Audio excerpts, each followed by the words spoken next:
un frère originaire d'un village de l'Algérie, raconte. En 1994, ma fille est tombée malade. Elle avait alors 14 ans. Les médecins m'ont conseillé de la transférer à un hôpital à Alger, la capitale. Moi, je venais d'un village rural, situé en périphérie.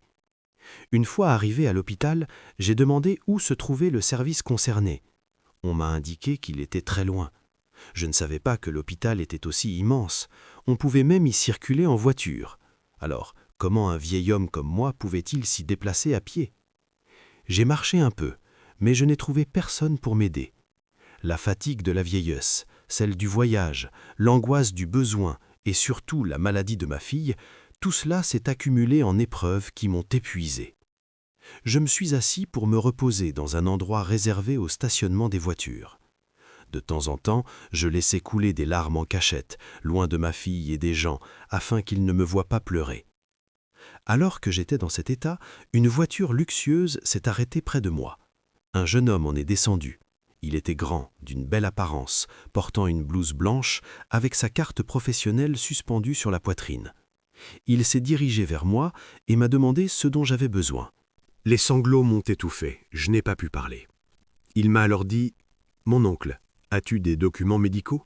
Donne-moi ta carte. » Quand je lui ai remis la carte, il s'est mis à me regarder attentivement, de la tête aux pieds, et on voyait sur son visage une profonde surprise. Il a poussé un soupir venant du fond du cœur, s'est assis à côté de moi et a commencé à me fixer. Tantôt il observait mes traits, tantôt il embrassait mon front. Il n'a pas pu retenir ses larmes. Je lui ai demandé « Mon fils, qu'as-tu? Quelque chose de grave t'est-il arrivé ?» Il a répondu « Non, mais j'ai eu pitié de ton état et de celui de ta fille. » Il a ensuite pris ma fille dans ses bras et m'a dit « Viens avec moi, mon oncle. » Il m'a conduit dans un service médical spécialisé, a installé la jeune fille dans un fauteuil roulant, puis s'est mis à donner des ordres et à organiser les choses. Tout le personnel le saluait avec respect et considération. Je me suis dit, cet homme a certainement une grande position dans cet hôpital. Il a alors fait passer ma fille par les urgences, le laboratoire, le service de radiologie, l'anesthésie, les soins, puis la chirurgie générale.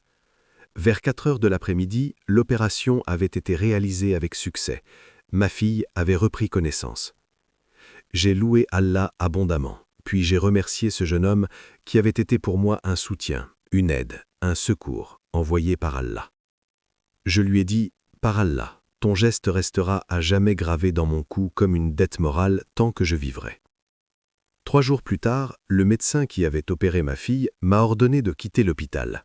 Mais le jeune homme que j'avais rencontré le premier jour m'a proposé que ma fille reste encore une semaine chez lui, afin de retrouver pleinement ses forces, car le voyage était fatigant et la distance longue. J'ai eu honte de sa générosité, et je lui ai répondu que nous préférions retourner à notre village. Mais il a insisté fortement. J'ai finalement accepté.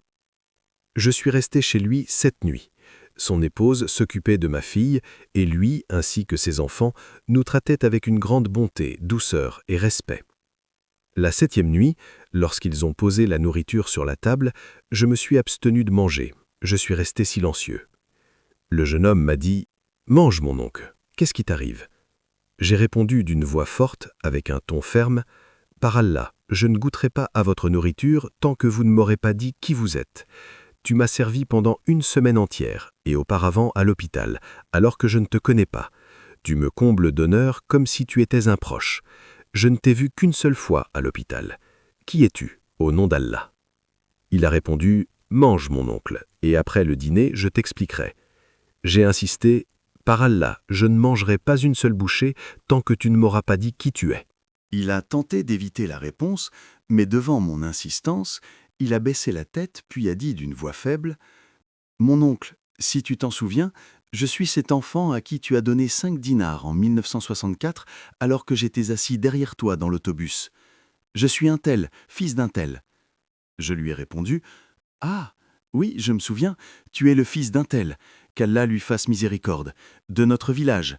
Oui, je m'en souviens. » Puis j'ai rappelé l'histoire.